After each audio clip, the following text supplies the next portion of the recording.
Welcome to Truth Be Told. I'm Tony Sweet. I'm here with Captain Ron, your host. We have a great show for you guys today. We have Stephen Bassett with us as our guest. In 2013, Bassett's Paradigm Research Group sponsored the April 29th to May 3rd citizen hearing on disclosure where expert witnesses gave sworn testimony to 5 former U.S. congresspersons and 1 U.S. senator, alleging that the facts regarding ETs were being suppressed. So today we learned so much more with our guest, PRG Executive Director, Paradigm Research Group, Stephen Bassett.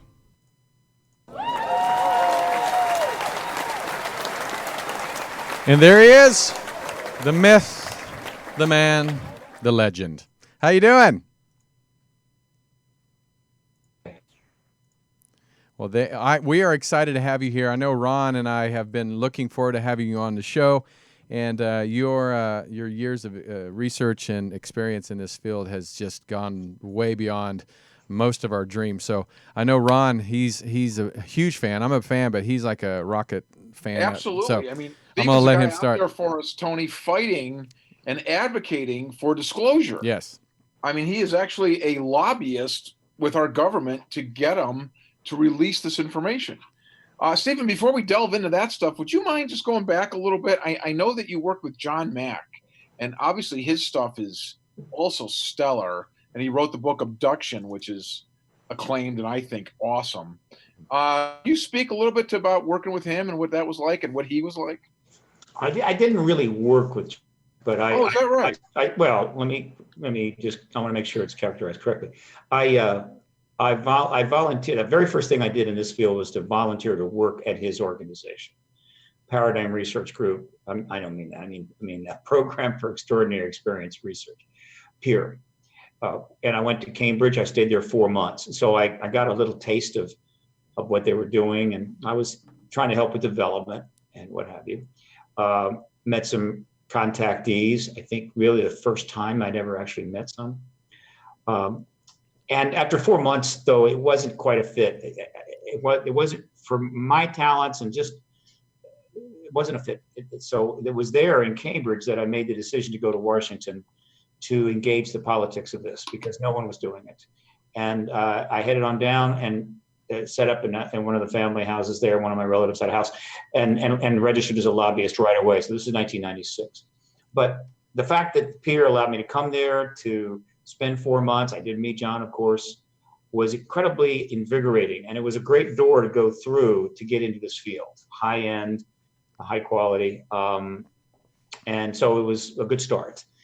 And I owe them a lot. And of course, I was just heartbroken with John. I know, it's killed terrible. in an accident Right. in London. Right. It's a shame.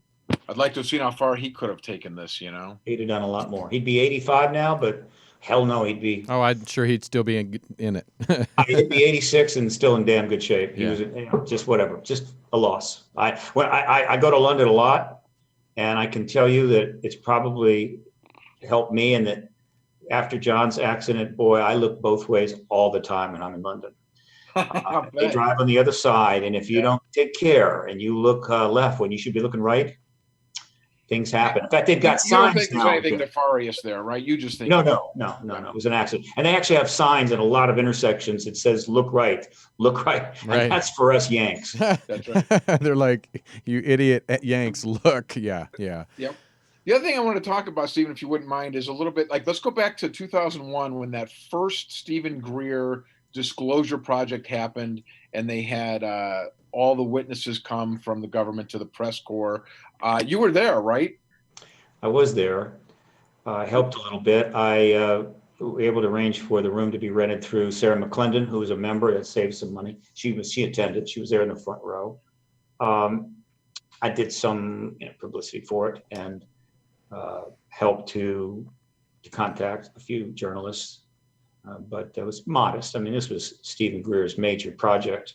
Yep. And a milestone, and would have potentially had enormous impact on the disclosure process were it not for 911, which happened just 4 months later. This is what I wanted to get to was, didn't you feel at the time, I thought, and I've heard some people that spoke there felt, this was going to change the world overnight. I heard some of the speakers say in their interviews that they literally didn't sleep the night before because they thought this was going to happen and the world was going to be changed going forward. And then it kind of was news for a few days, and then a few months later 9/11 happened, and this really kind of disappeared. It was news for more than a few days. After the event was over, one of my colleagues who was worked for Nightline took the video that he provided, which was the compilation of 75 interviews, took it straight over to ABC News, which was far away, and went into Ted Koppel's office, stuck it in the DVD player. And later that night, we got a call from ABC News saying, well, give us the names of 5 or 6 witnesses. I say it came through me because my contact was the one that delivered it. And I passed it on to Greer that they wanted 5 or 6 witnesses to interview from that event. And we gave him 5, but we threw in Edgar Mitchell for free because he wasn't actually physically there. And I'm pretty sure that they were beginning the process to contact and perhaps interview those witnesses. Now that takes a little time. It's going to take weeks. So that was in play. There was a lot of international journalists there. There were 17 camera crews. I remember counting them. Mm-hmm. And the international people were very excited. And that was going to, but this kind of thing just doesn't hit and go boom. It takes time. When you talk about a major story, it takes time for the producers, editors, and so forth to assess what they have, what they're going to do. And I think that was underway. But whatever might have happened ended on September 11th. So we'll only the people that were running the news programs at that time and the major publishers know what might have happened. But whatever was going to be, it ended that day. Wow. When I talk to people today, though, it's amazing how many people don't even remember that. I bring it up to them, and it's, unless you're in this community and embedded in it, sure, they're like, "What disclosure? What?" Yeah, you know? But that's why we have the internet. They invented the internet because people can't remember. That video is up there. The witness testimony is there. It'll be there forever. How many people remember some of the key video reports on 9/11 that day or the days after? It's all, we live in a giant, endless river of video, right? It's true. And its impact, and we don't remember it. But the issue is embedded in the internet and will be forever. There's all the content is there, ready to be reviewed at any moment. But to keep the media involved, you have to come up with new developments over and over again. You have to keep things alive. You can't just hit it and then go away. And that's what's going on right now, by the way. So that and every event like that, whether it's the Disclosure Project or PRG Citizen Hearing on Disclosure, these are all, each one of those takes a little brick out of the wall. It's the reverse of the song. It takes another brick out of the wall. And eventually you have enough bricks removed, the wall collapses. And that wall, of course, is the truth embargo. Well, you did what, 5 or 6 of the Paradigm Research Group in your X conferences. And six X conferences. Each one of those is another brick coming out, right? I mean, right. Everyone, or to put it another way, let's use a better analogy. The truth embargo is one of those giant doors on the castle. And you got the battering ram.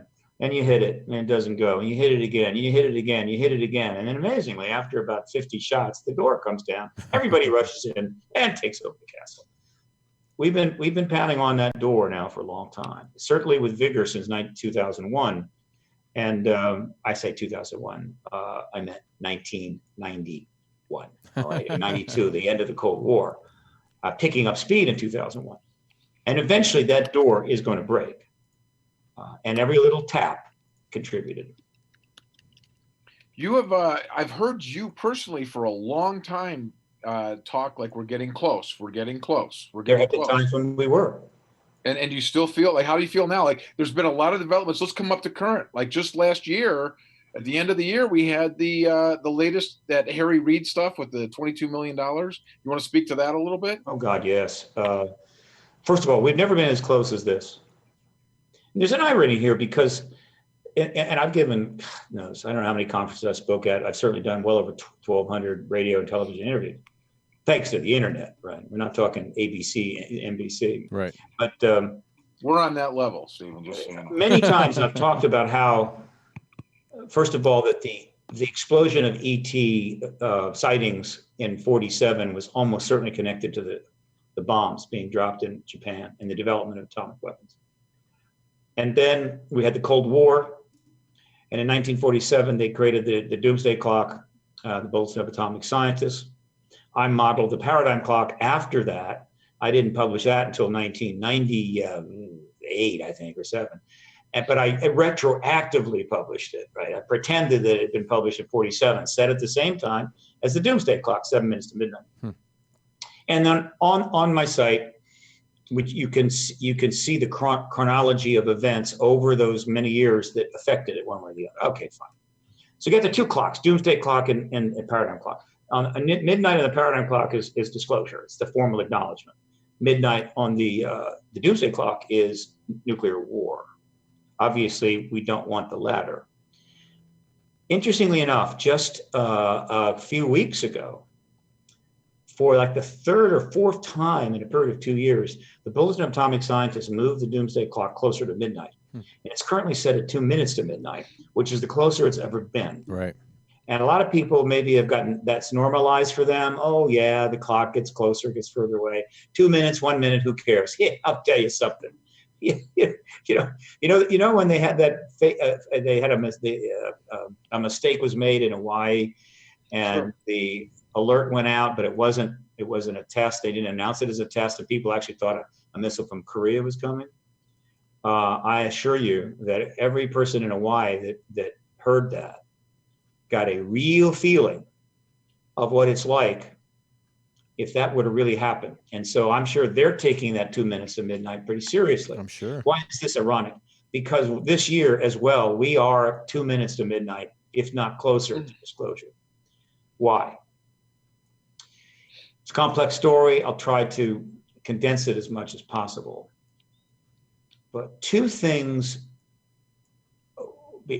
started to get underway in late 2014, 2015, that ran in parallel, essentially, throughout 2015 and 2016.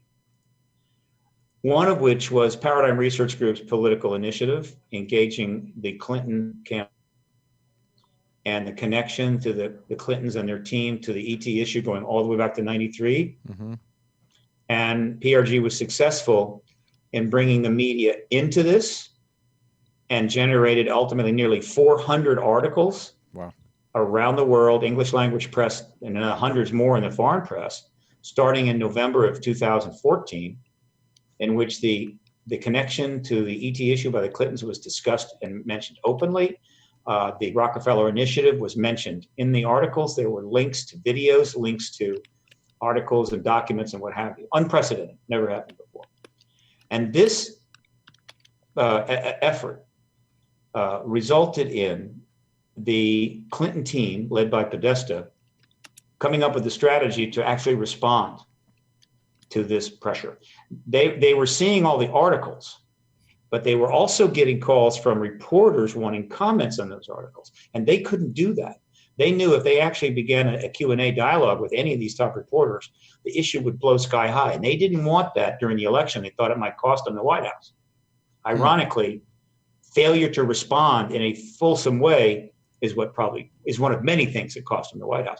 And so the strategy they decided to pursue was, we're not going to get in Q&A with any of the reporters, but we're going to make statements in controlled situations that we can essentially determine how it's done, whether it's a tweet, whether it's appearance on Jimmy Kimmel's show or Ellen DeGeneres' show or what have you. And they did that 12 times. They responded in this controlled way, playing a sort of a middle course, knowing that if they had said nothing, if they had remained mute on this, the reporters would have eventually gotten really interested and it would become impossible. And they played this strategy out. Now that was happening all through 2015, 16. But something else was happening that I didn't know about until it got announced. What was that? It was the saga of Tom DeLonge. High school educated autodidact, very smart, very capable, interested in the issue his whole life, got involved in a fairly direct way back in the 90s, mid to late 90s, then stepped back to sell more records. His two key bands, Angel and Airways and Blink-182, have sold over 30 million records. And because Tom didn't give over to the sex, drug, and rock and roll lifestyle, stayed out of that, married his high school sweetheart, saved his money, and basically conducted himself as a businessman. Created many businesses.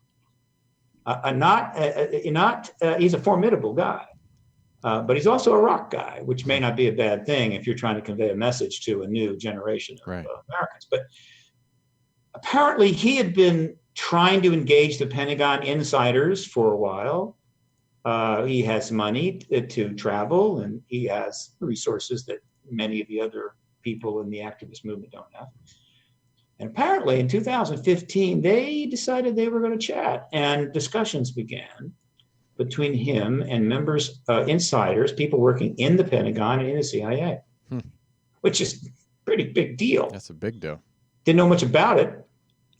He alluded to it a little bit because he's been starting to engage this issue in a meaningful way again since 2011, when he set up a website called Stranger Things or Strange Things. I forget the exact name.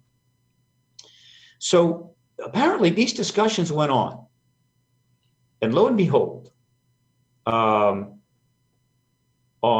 March the 27th.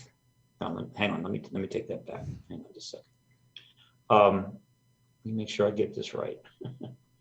March the 27th, 2016 is when Tom DeLonge comes public to announce what is going on here, what he's doing. And he does it with an interview to George Knapp on Coast to Coast AM. I think it's a Sunday show. I've listened to that interview several times. It was remarkable. What Tom DeLonge tells George Knapp in a somewhat rambling interview, he's been talking and working with people inside the Pentagon and the CIA for some time, that they decided that they were going to use his good services to help get information out to the public. It would be done in a multimedia fashion, could involve books, fiction, nonfiction, could involve documentaries, films, what have you. And Tom had been doing books and creating docs and all of this stuff prior to that. So he could do this. He also had the resources to pay for it. He didn't have to use taxpayers' money. And that he was about to come out with significant materials, including a new book that would address this issue as a fiction, as nonfiction. And he had a 10-person advisory team providing him this material set up by the Pentagon. Now, I listened to this and I'm going, I don't think so. Right? This is not adding up. The calculus here is not working for me. But nevertheless, I didn't dismiss it outright. Okay, fine. So I'm waiting very, very excitedly to see, well, is there going to be verification of this?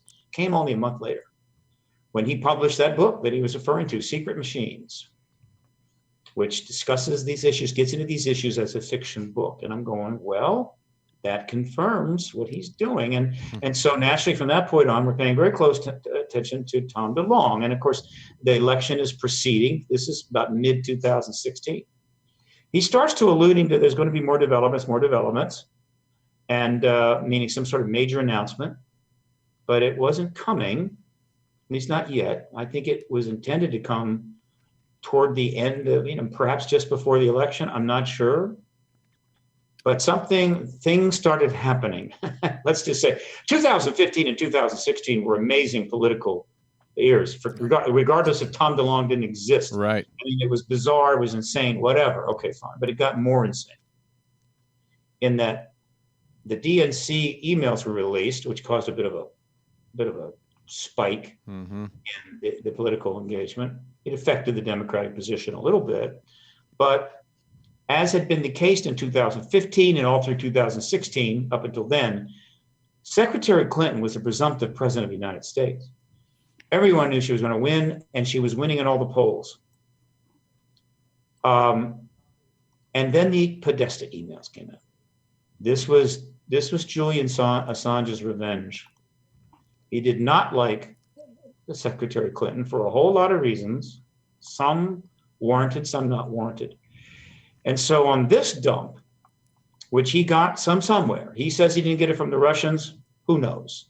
It seems the Russians did hack, but was this a formal Russian thing where they passed it to him, or did it get to somebody else, third party, Right. whatever? Don't Right. know. But the point is that they were dumped, and they weren't just dumped out like he often does. They were produced 5,000 emails at a time, day after day after day, until days before the election. This was a definite FU to Secretary Clinton. Now, why is this important? Because I knew when those emails were going to be released that they were going to have ET material in them. I knew that. What I didn't know is that of half of it or more was going to be related to Tom DeLonge. It confirmed that he had approached Podesta. It confirmed that Podesta had done an interview for the documentary, that they were in close correspondence, that some meetings had been set up with some of the insiders, that Tom was full bore on this, and Podesta was on board. It was also notable that he approached the Democrats, didn't approach the Republicans. And so now it's all confirmed, big time, which, while it was awkward for Podesta, it was awkward for Tom DeLonge and awkward for the Pentagon people who had set this up, but weren't expecting that kind of exposure. I thought, great, Secretary Clinton's going to win. We're even further along. Let me make it clear. Secretary Clinton was going to disclose the ET presence when she became president, and she wasn't going to sit around and wait to do it. This has been in the works for a long time. And the only real issue was whether it would be her or Barack Obama, because when he won the election, that meant that probably there was 8 years that would have to pass before Clinton would have her shot. But understand, she went for that shot. She ran for election in 2008. She just didn't get it. There were rumors that Obama was going to disclose. Well, the rumors are being pretty much generated by me, because what I was saying, and I said in many interviews, was that the goal of PRG was not to wait for Secretary Clinton to be elected to get disclosure. The goal was to generate so much media attention to it, and hopefully that would translate into the debates where she would be asked questions, and other candidates would be asked questions like, Mr. Trump, Right. what do you think about Secretary Clinton's comments about extraterrestrials? Any of that would have gone boom. Sure. In which case the thing heats up and the pressure is on Obama. And I had hoped for and wanted disclosure to take place under Obama. Stephen, real quick. Ultimately, I couldn't be certain that she was going to go to the White House, and I couldn't fully trust her that she would do it, but I'm pretty sure that's what she intended to do. Actually, I interviewed Linda Moulton Howe at the expo, at Conscious Life Expo this year, and she is actually she talked to me exactly what you're talking about, that everybody in this field knew that President Clinton, or Hillary Clinton as president, would have, let the cat out of the bag. And then when it didn't happen, she says that she feels that they're not even briefing Trump on this issue at all. No, they're not briefing Trump. They didn't brief her husband, right? They didn't brief Obama.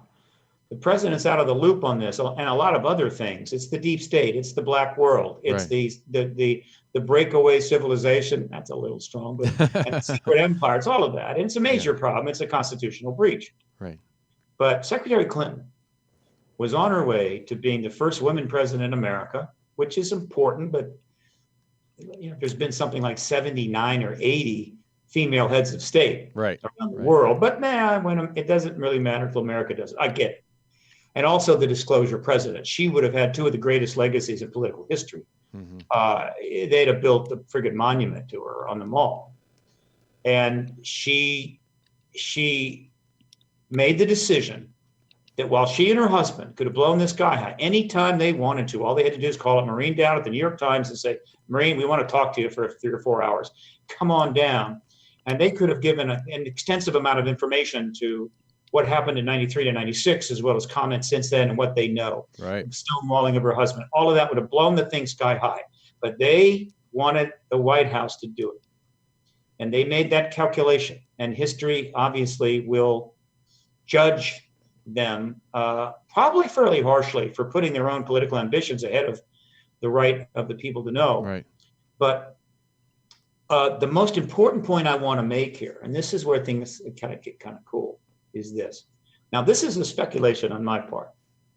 I don't have access to Tom DeLonge, and we've not talked, and so or any of his insiders. So I'm only just speculating here, but it's a juicy speculation, which I just love put out there.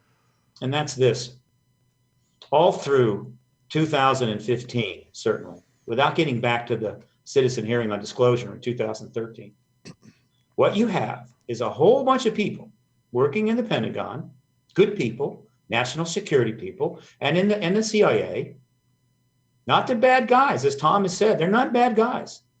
There are not that many villains in this, really, within the national security state as regard the ET issue. But of course, the national security state has other histories to address. But they're sitting there seeing these articles appearing in the paper day after day after day.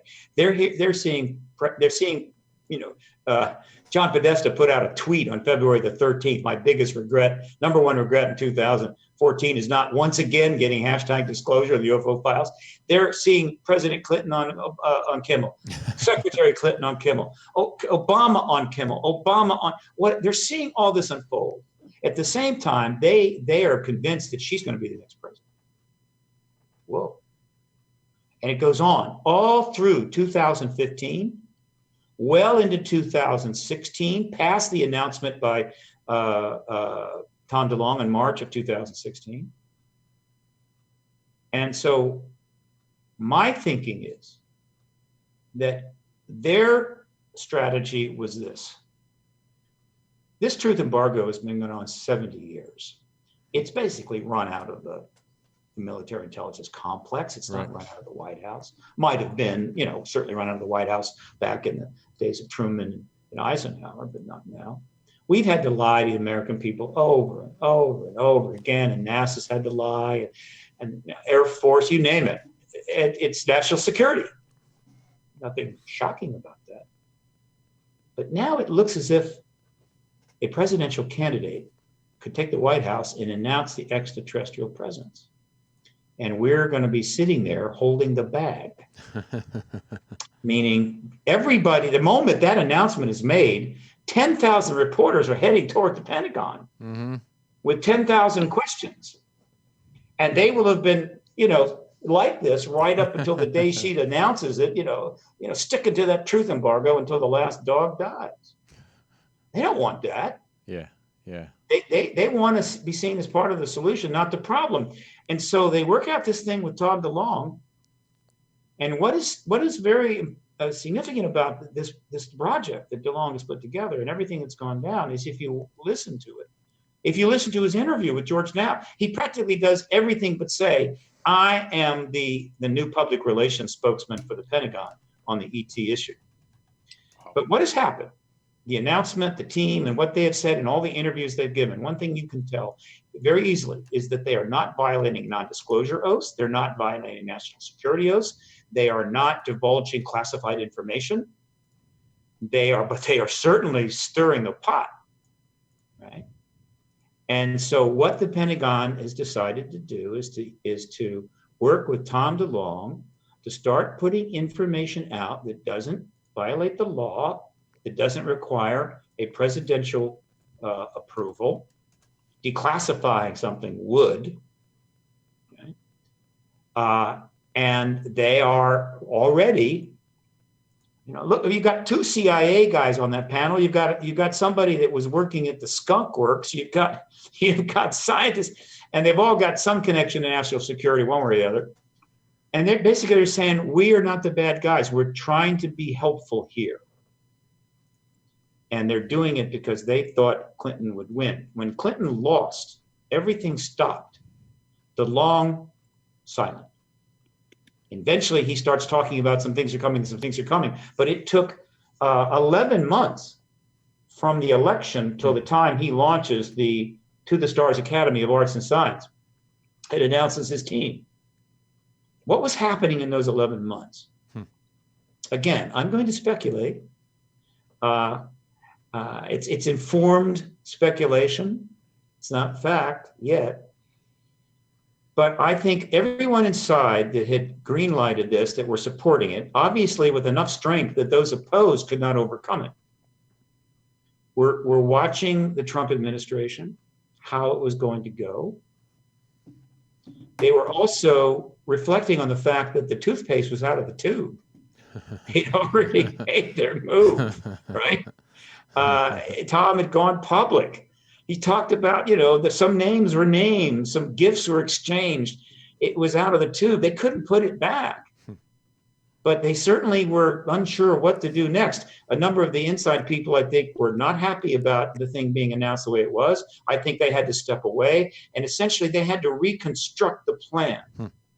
But they took their time because they were, well, that whole period from November, really, 8th, all the way up, certainly well into the mid-year, they were seeing political chaos unfold unlike anything ever seen in American history. And not just in America. Remember, it's happening in a time when we have YouTube and Facebook and social media, the internet and iPhones and everything else. I mean, there may have been some chaos in the back years ago, 150 years ago, but trust me, this is magnified. And they're seeing this and they're going, what in the hell? They made the decision, apparently, that in October 11, 2017, they were going to move ahead come hell or high water.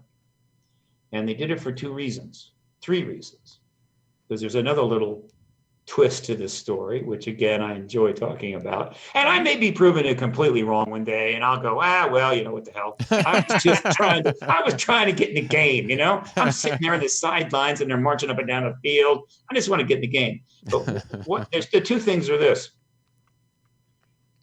I think they calculated by August, September, that the presidency of the current administration would not last that much longer. Yeah.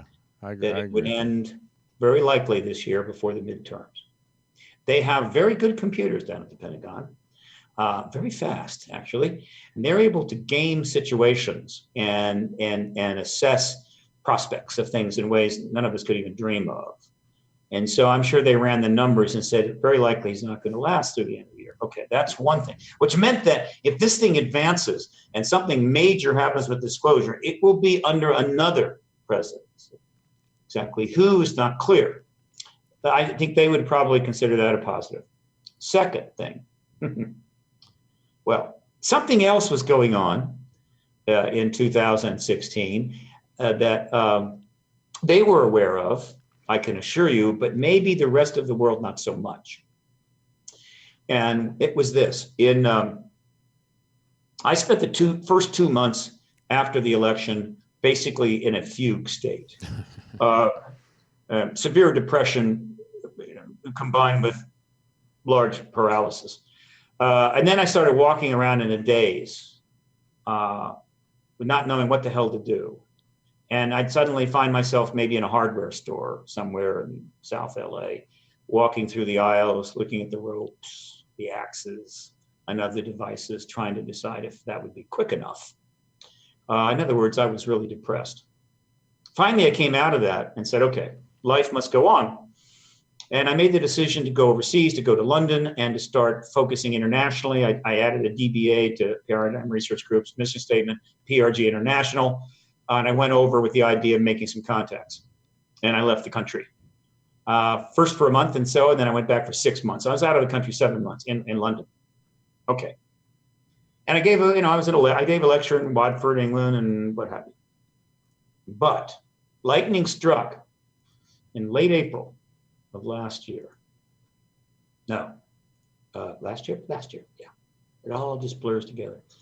I got a call from a Russian television network that they wanted to interview me. Apparently, they heard that I was going international, I guess. This is one of the main networks, 500 stations and 120 million viewer base. It's the popular one, too, that shows all the cool stuff. Really cool shows. We have these shows like Hangar One and everything and sightings. They've got those same things, only they're 5 days a week, and they've got great CGI. In other words, they must have a whole ton of CGI guys available to them to make this stuff, and they just crank them out. They're very good, very classy. So they said, come and interview. We want you to interview you in London for some of our shows. And I said, well, I'll interview you, but I will only do it in Moscow. And they said, okay, you buy your ticket. You can come and interview here. I did. I went over on May the 3rd, and I gave an hour-and-a-half interview to REN TV. And why did that matter? Well, it mattered because, one, I did something that no one has ever done before. I talked at length about exopolitics in the United States, the US presidency, and about Putin and the exopolitical rationalization for him to be the disclosure head of state. And that was the core 30 minutes of that interview. That had never been done before on Russian media, ever. Now, I've been talking like that on American media, English media, regular, non-Russian media, but never on Russian media, including RT. And an hour and a half interview, went into the can. I came back. I alluded to it in some Facebook posts. I did send out something eventually in a couple of months, but I didn't have the tape. It took 5 months, and I finally got the journalist tape, the video, which is not the high-end video that they had for the shows, but it was okay. It was adequate. I got it. I got an hour and a half. And then in December, I started putting out segments of it. And that's all fine and dandy. That's part of my effort to educate the public. But let's be clear. I went there on May the 3rd. Not only did I do the interview down in Moscow, but I also later that week met with 6 groups of Russians. One was a group of contactees. The other were groups of Russians who had worked in the military and intelligence of both either the Russian or Soviet military intelligence, dealing with what? The ET issue. And are now out of government dealing with what? The ET issue. 6 meetings, 3 days. So let's sum up here. Did the Kremlin know that I went to Russia, Moscow, on May the? You better believe they do. Did the CIA know that I went there? Oh, you better believe they do. Did the Kremlin learn that I was talking about Putin as a disclosure president in Russia? You better believe they did. Did the CIA learn? Yes, they did. And this is as of May 3rd, 2016. So as they go forward from May, there is a new vector in their calculations. Bassett has been talking about Putin being the disclosure president for years, going back to 2003. Yeah. Okay, they know that. Now he's in Moscow. Crap, he's talking about it on Russian media. Oh boy. And things are moving along. I mean, you got Clinton saying stuff. They were saying stuff right up till June the 2nd. And so we have 2 issues here. Clinton may disclose, and we're going to be sitting there holding the bag. But if Putin discloses, which he can do anytime he wants, we're not just going to be holding the bag. We, the military intelligence complex, are going to be standing there with our pants down, egg on our face, and a potted plant on our head. And so what are we going to do? Do we hold off on this? Do we wait to see? No, we got to take some action. And I think that may have factored into their decision to go ahead on October 11th, even though things are still crazy in the United States right now politically, and has gotten crazier since, trust me.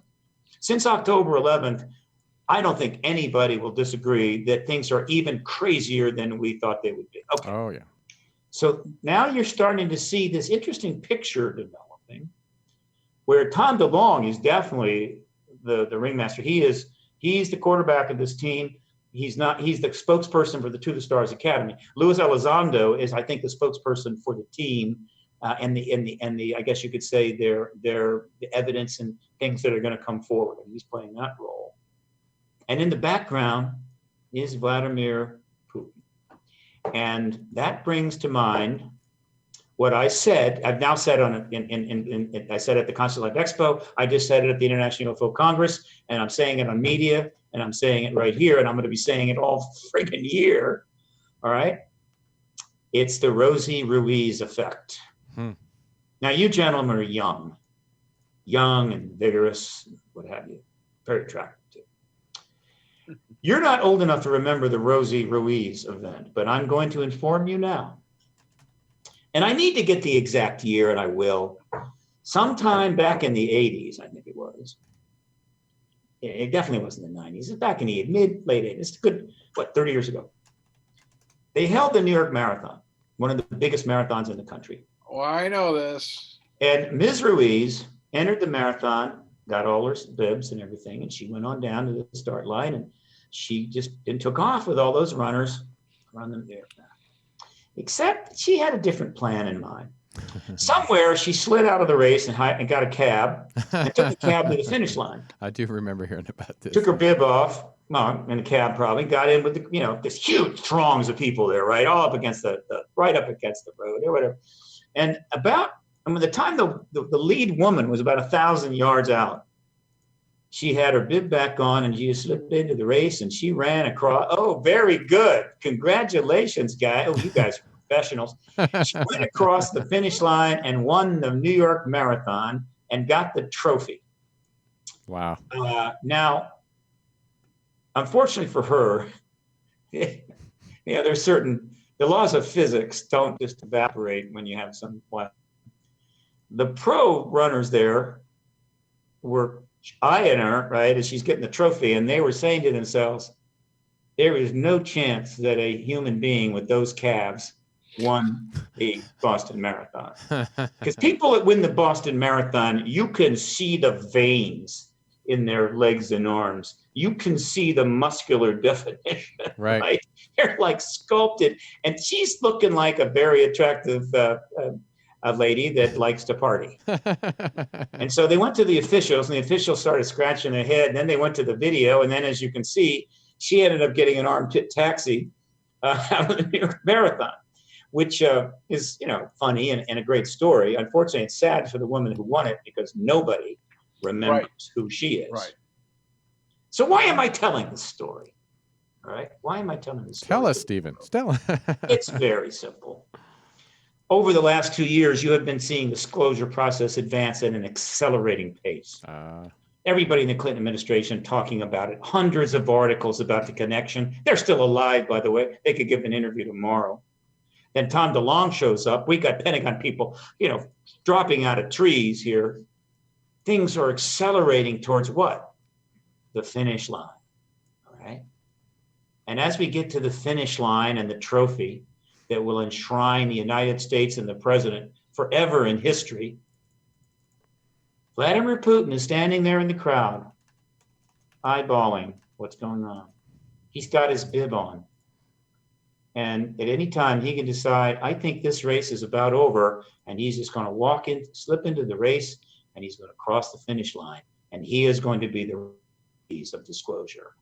And the geopolitical consequences to the United States will be a lot worse than they were to Rosie, or rather to the New York Marathon. Right. And unlike Rosie Ruiz, who is essentially, earned a place in infamy, not the level of Pearl Harbor, to be sure, but mild infamy. Vladimir Putin will be the disclosure president and go down in history.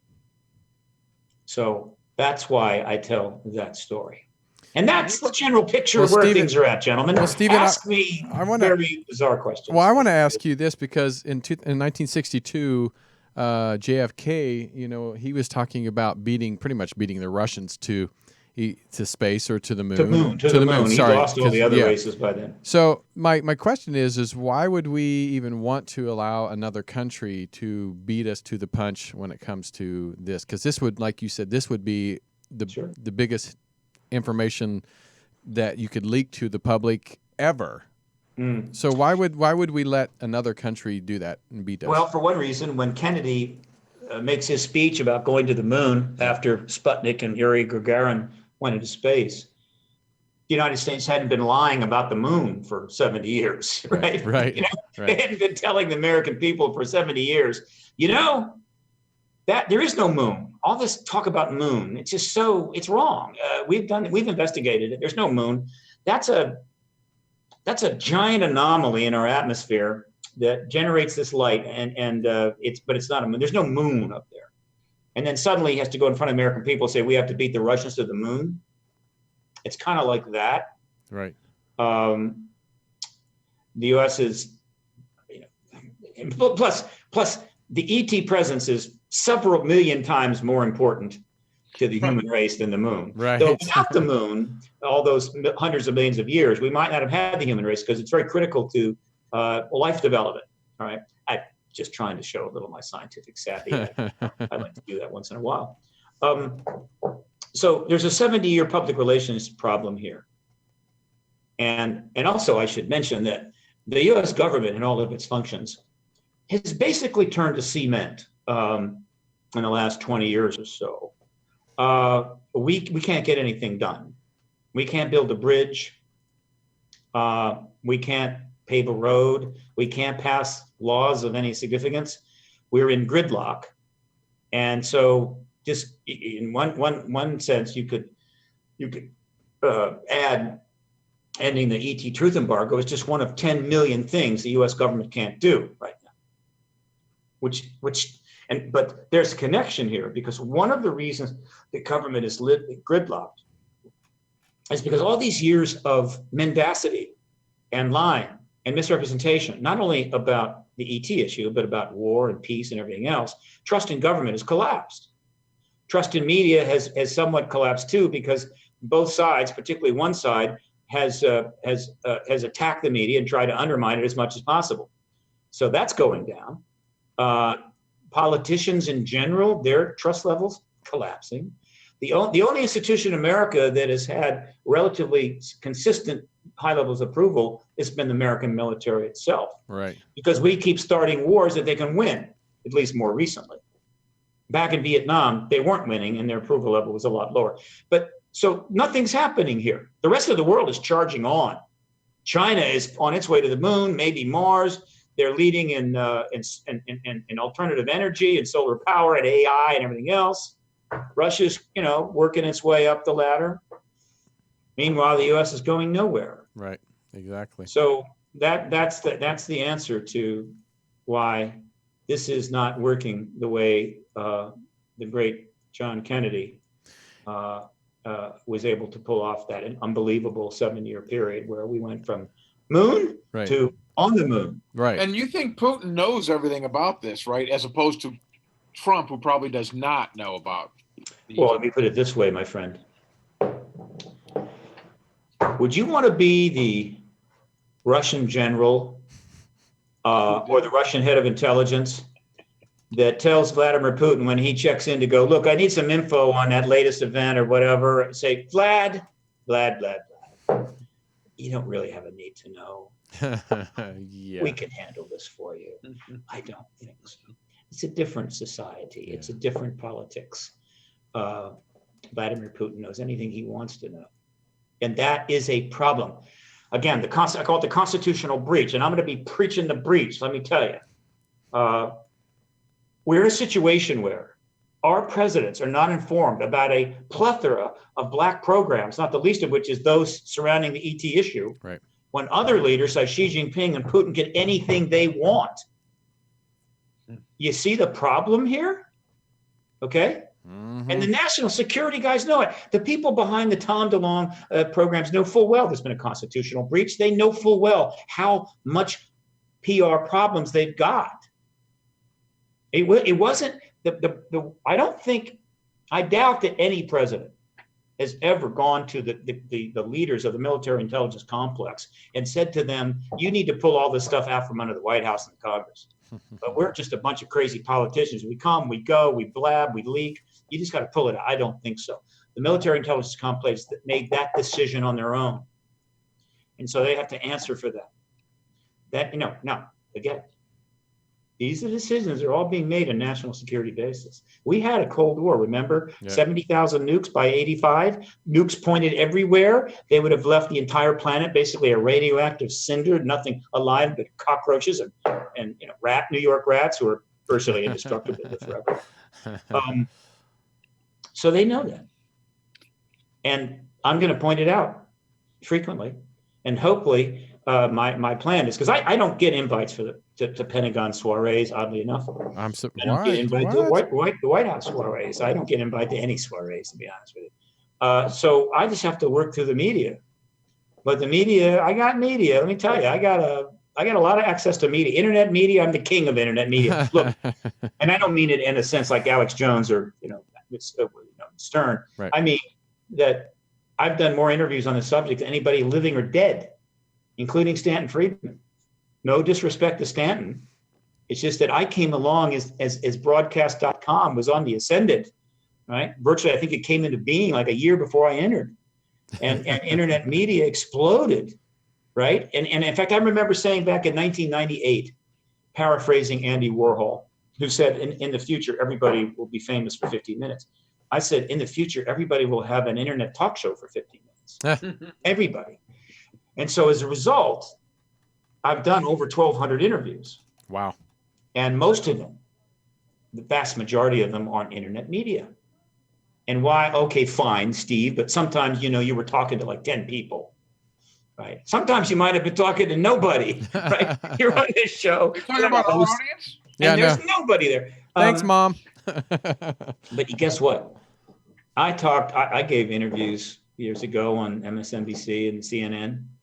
You could barely find them on YouTube. They're in a vault somewhere. They're gone. Right. Almost all of my internet interviews are archived forever, right? They're archived. And then the interviews, because they're archived as a page, they start picking up by the bots. And now your interviews are turning up on Google searches. Right. That doesn't happen. So I'm going to be using that media, and I'm going to be getting a lot more this year, thanks to Tom DeLonge, bless his heart. I need to go out and buy all his albums, okay? He's got like a bunch of them. I need to go buy them all, just as a matter of respect. It's not my music really, but nevertheless. He has songs titled like Disclosure, and he does have, he refers to it. And so the message is going to be, folks, listen up. This constitutional breach is a threat to the country.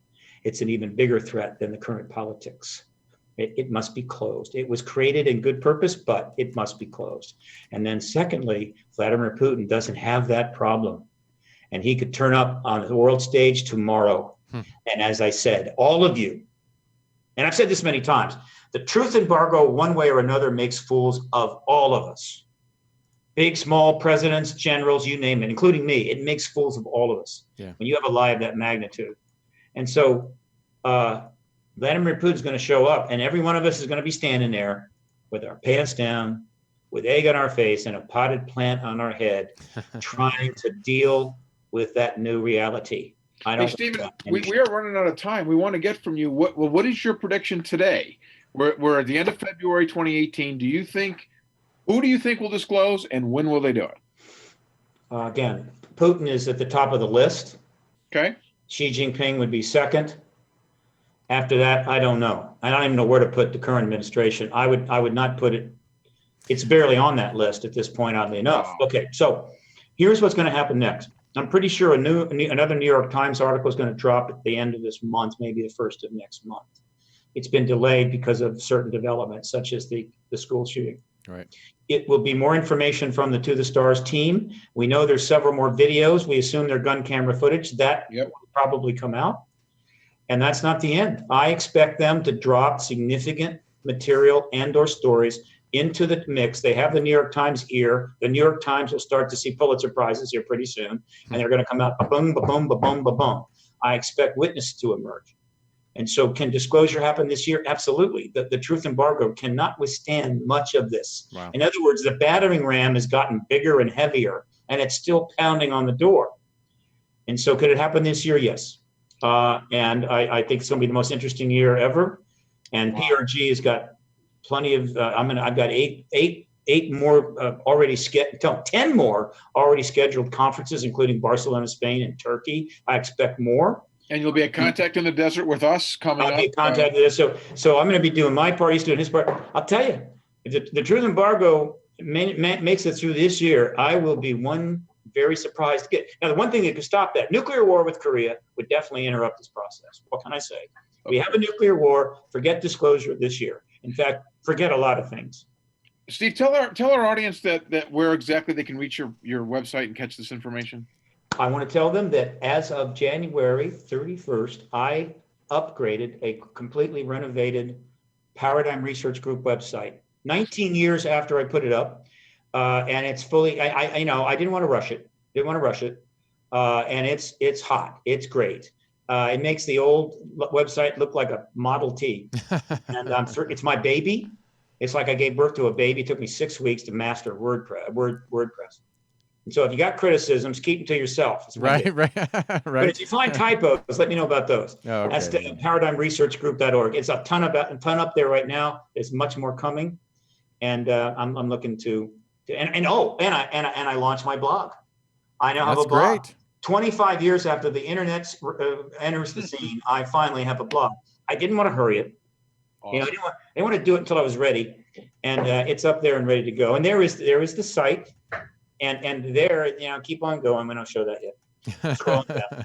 That's an announcement coming soon. And let me tell you, it's got widgets, it's got carousels, it's got grids, it's got all kinds of goodies. That's great. Well, it's an advanced site. We're definitely gonna have to have you back. But when we're at the Contact in the Desert, we'd love to sit down and have another interview with you if that's something you would love to do, because we had a great time, and I know our audience is having a field day in the chat room and loving what you're saying. So please go to ParadigmResearchGroup.org and you can check out his information there, and please follow him, support him any way you can. We know that every little bit helps, and he's the one that's making things happen. He's the mover. A couple of more quick plugs, Go please. for it. I'm going to be at the UFO Con in South San Francisco, February 23 and 25. Oh.